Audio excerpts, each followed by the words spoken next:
Have you ever noticed that when someone asks you what you do for a living, your answer starts becoming who you are?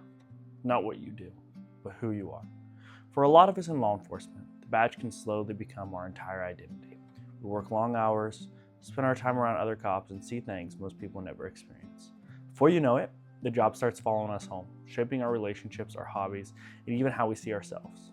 Today, I want to talk about something that's easy to overlook: who we are outside the vest. Because one day the shift ends, one day the uniform comes off. The question is, what's left when it does?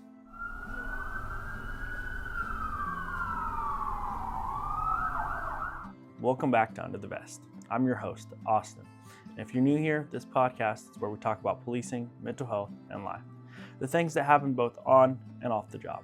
Today's episode is called Life Outside the Vest. We're talking about maintaining your identity, your relationships, and your purpose beyond the badge. Whether you're in law enforcement, first response, or any demanding profession, I think you'll relate to this one. I think one of the biggest things we don't talk about enough is policing is how easy it is for the job to become our identity.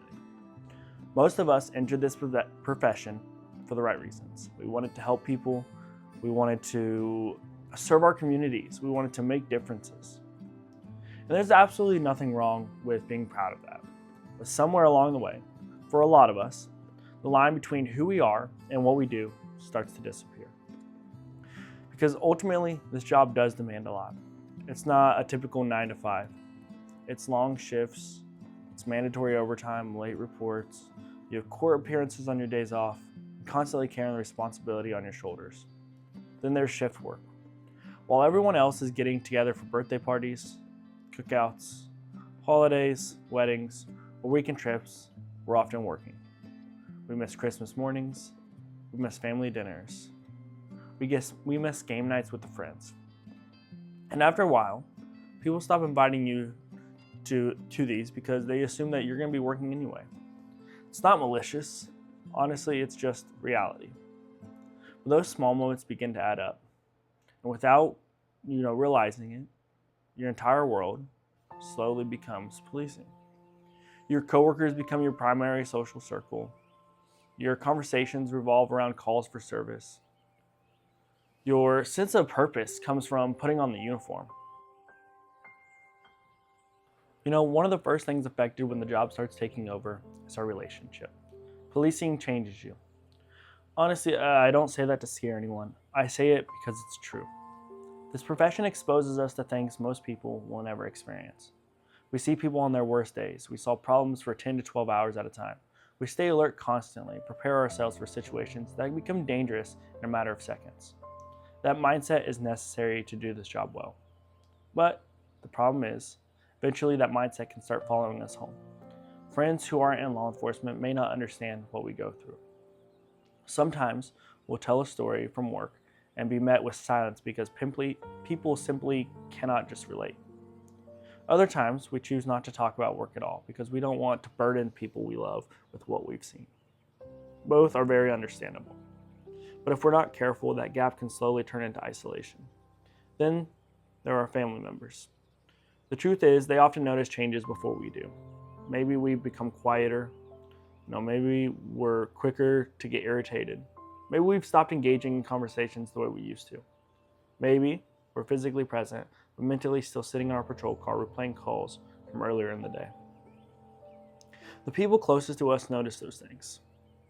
Honestly, the hard part is we usually don't. Because the changes happen gradually. It's very common to become more withdrawn over time. You start protecting your energy. You start avoiding crowds. You become more comfortable staying home. And then before you know it, your world starts getting smaller and smaller.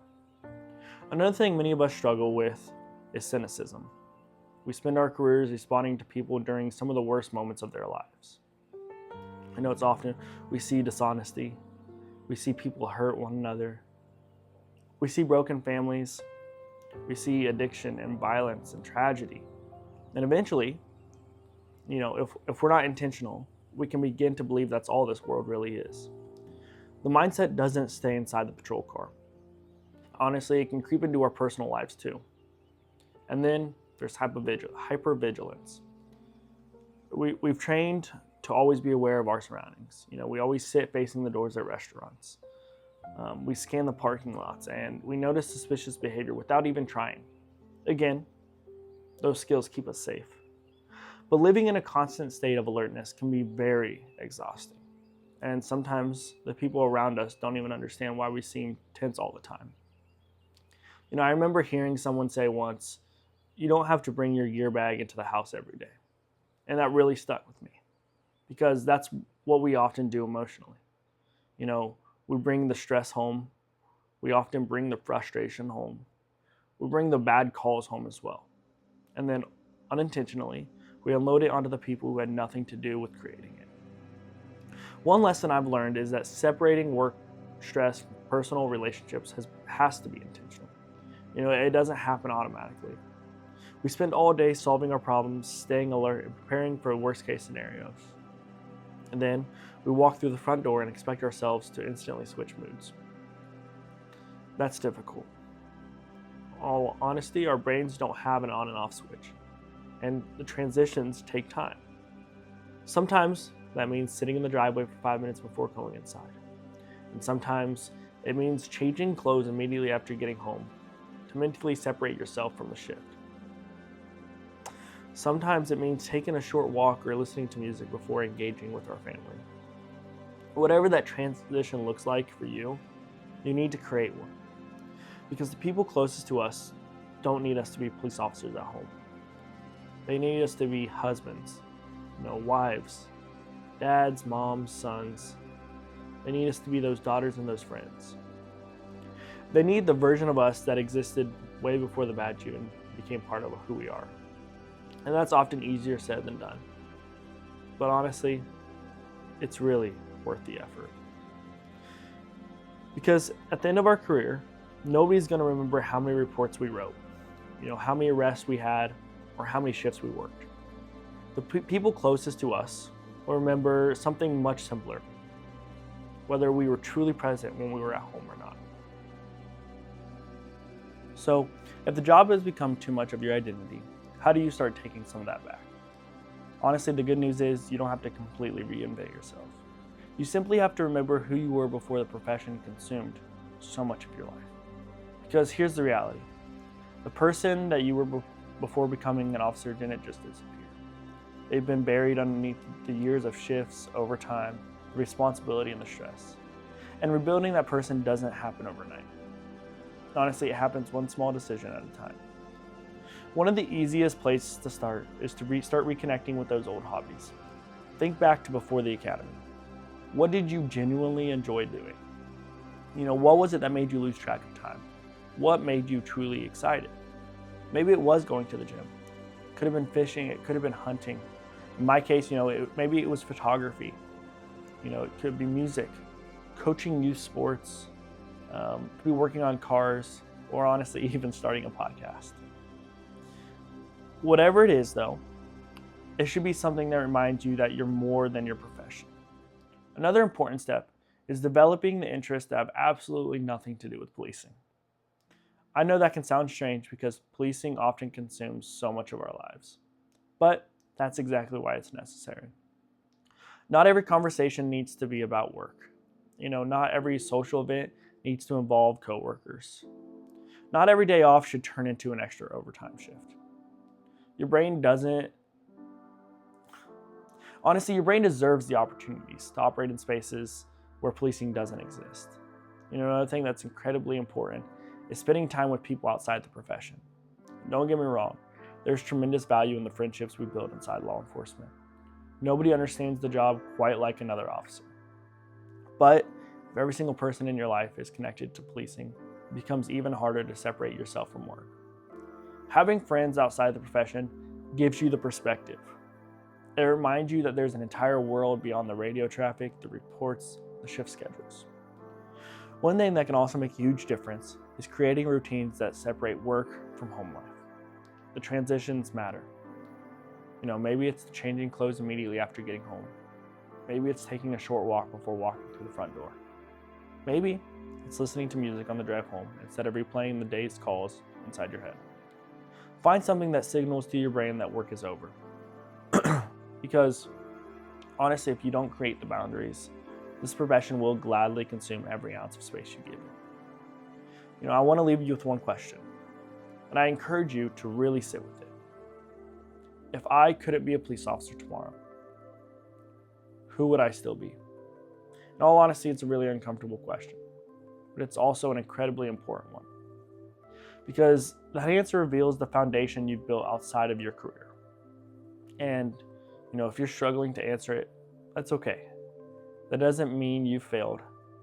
It simply means that it's time to start rebuilding. At the end of the day, this profession is something that you do. It is not everything you are. The badge is a part of your story, but it should never become the entire story. Because one day the uniform does come off.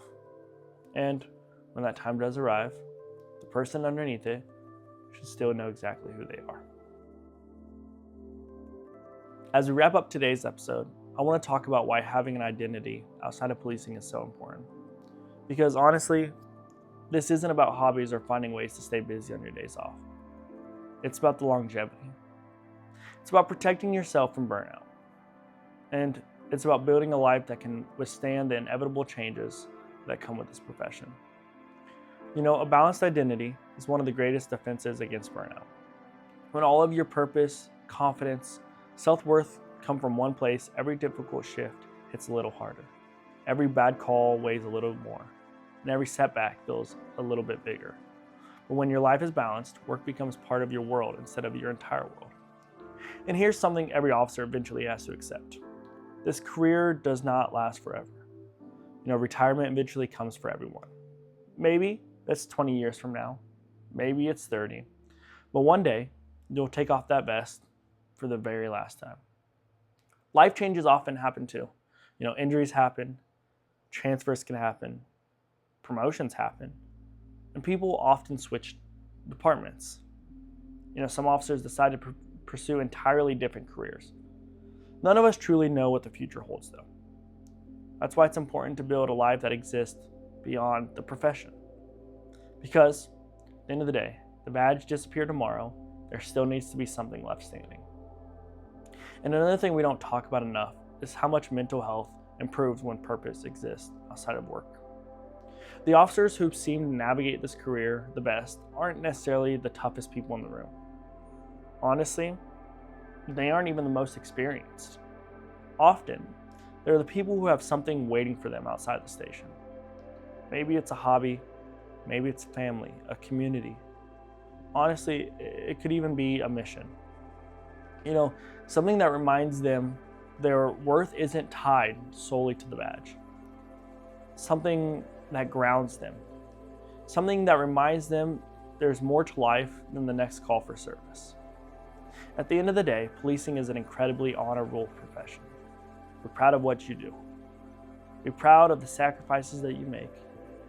Be proud of the impact that you have on your community. But at the end of the day, don't let pride turn into losing yourself. Because this profession will take as much of you as you're willing to give it. You need to protect your time. You need to protect your relationships. You need to protect your hobbies. Protect the person underneath that uniform. The vest is part of your life. It shouldn't be your entire life. And if nobody has told you this lately, I'll say it now. The world doesn't just need good police officers. It needs healthy police officers. It needs officers who know how to be present at home, invest in themselves, and build meaningful lives outside of work. Because when your shift ends, your life shouldn't end with it. It should continue. And that's exactly what life outside the vest is all about. I want to leave you with this. Take pride in what you do. Be proud of your service. Be proud of your commitment to your community. Because what we do really does matter. The sacrifices we make matter. The impact we have on people's lives matter. But don't forget the person underneath the vest. Don't lose sight of who you are outside of this profession. Please invest in your relationships. Make time for people who care about you. Call your parents. Go on a date with your spouse. Be present with your kids. Reach out to that friend that you've been meaning to catch up with. Find hobbies that bring you joy. Do things that have absolutely nothing to do with policing. Build a life that exists both on and off the clock. Because one day when that shift ends, one day that radio gets turned off, and one day you'll take off the vest for the last time. And when that day comes, I really hope that you still recognize the person staring back at you in that mirror. I hope you see someone who didn't survive a career, but someone who truly lived a life. Someone who built meaningful relationships. Someone who invested in themselves. Someone who remembered that their identity was bigger than the badge that they wore. Thank you for listening to Under the Vest. If this episode resonated with you, please share it with a friend, coworker, or someone who might need to hear it. These conversations matter, and the more we have them, the healthier we become as individuals and as a profession. Until next time, your badge is something you wear. It's not all that you are. Take care of your mind, take care of your people, and stay safe.